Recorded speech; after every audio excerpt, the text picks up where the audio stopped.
एक गांव में दो भाई अपने अपने परिवार के साथ रहते थे। एक भाई अमीर था तो दूसरा गरीब।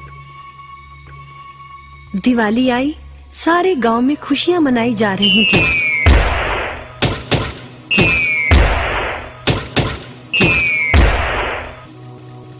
परंतु छोटे भाई के पास तो खाने लायक भी कुछ नहीं था। वह बड़े भाई के पास मदद मांगने गया। बड़े भाई ने दुत्कार कर बैरंग वापस भेज दिया। बेचारा उदास लौट रहा था कि रास्ते में एक बूढ़ा दिखाई दिया। बूढ़े के पास लकड़ियों का एक बड़ा सा गट्ठर था। बूढ़े ने उससे पूछा, क्या बात है बेटे, बहुत उदास हो? दिवाली पर तो खुश होना चाहिए। काहे की दिवाली ताऊ, मेरे भाई ने भी मेरी मदद नहीं की। मेरा परिवार भूखों मर रहा है और मैं कुछ नहीं कर पा रहा। यदि तुम मेरी मदद करो, इन लकड़ियों के गट्ठर को मेरे घर पहुंचा दो, तो मैं तुम्हें जो दूंगा उससे तुम अमीर हो जाओगे। छोटा बूढ़े के पीछे चलता हुआ लकड़ियों के गट्ठर को उसके घर छोड़ आया। बूढ़े ने छोटे को एक मालपुआ दिया और बोला, जंगल में जाना, एक जगह अजीब तरह के 3 पेड़ तुम्हें दिखेंगे, जिसके पास एक चट्टान होगी। ध्यान से देखोगे तो चट्टान के कोने में तुम्हें गुफा का एक मुंह दिखेगा। गुफा में चले जाना, वहां 3 बौने रहते हैं। मालपुआ उन्हें बहुत पसंद है, वैसे किसी भी कीमत पर छोड़ेंगे नहीं। तुम उनसे धन नहीं मांगना, बल्कि कहना मुझे पत्थर की चक्की दे दो। छोटा भाई गुफा में जा पहुंचा।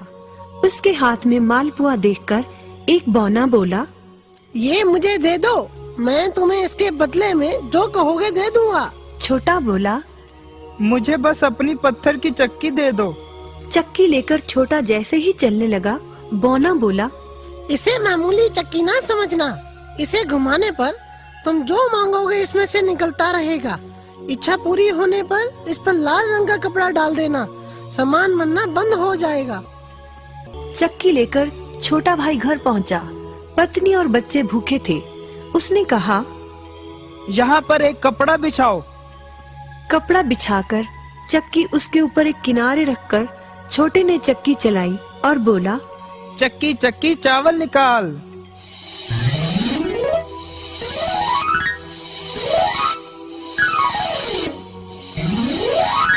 बस चावलों का ढेर लगना शुरू हो गया।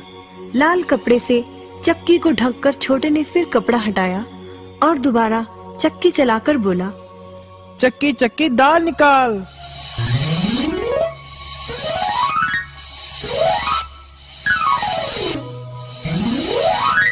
ढेरों दाल निकलती रही। थोड़ी देर बाद छोटे ने चक्की को ढक दिया। दाल चावल बनाकर सबने अपना पेट भरा। रात सबने चैन की नींद ली। बचे हुए ढेरों चावल और दाल को लादकर छोटा अगले दिन बाजार में बेच आया। वापस आकर उसने फिर वही क्रम अपनाया और इस बार ढेरों गेहूं, चावल, भिन्न भिन्न दालें चक्की की मदद से निकाली और बेचकर ढेरों पैसे कमा आया। दिनों में ही वह अपने भाई से भी ज्यादा अमीर हो गया। चक्की की मदद से कभी घी, कभी तेल, कभी नमक, कभी मसाले, कभी बादाम, कपास, जो चाहे उसे प्राप्त होता रहता था। बड़ा भाई उसकी खुशहाली से जलने लगा। उसने सोचा, चंद दिनों पहले तो ये भूखों मर रहा था, अब इसके हाथ क्या लगा जो ये मुझसे भी ज्यादा धनी हो गया है। एक रात चुपचाप वह छोटे के घर में छुप गया। सारा भेद उसके आगे खुल गया।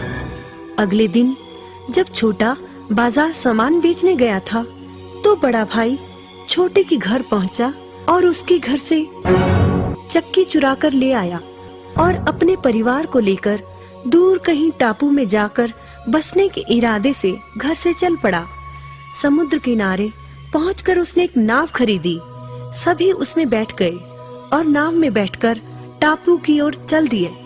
उसकी पत्नी हैरान थी कि एक बेकार सी चक्की लेकर उसका पति सारा घर बाहर छोड़कर हम सबको लेकर कहाँ जा रहा है। बड़े भाई ने पत्नी की जिज्ञासा शांत करने के लिए चक्की को घुमाया और बोला, चक्की चक्की नमक निकाल।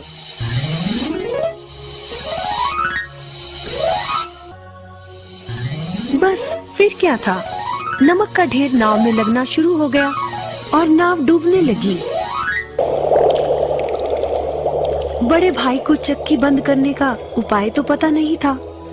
उन सब की जल समाधि बन गई। सभी चक्की समेत समुद्र में डूब गए। कहते हैं कि चक्की अब भी घूम रही है, तभी तो समुद्र का पानी खारा है। शिक्षा, लालच बुरी बला है।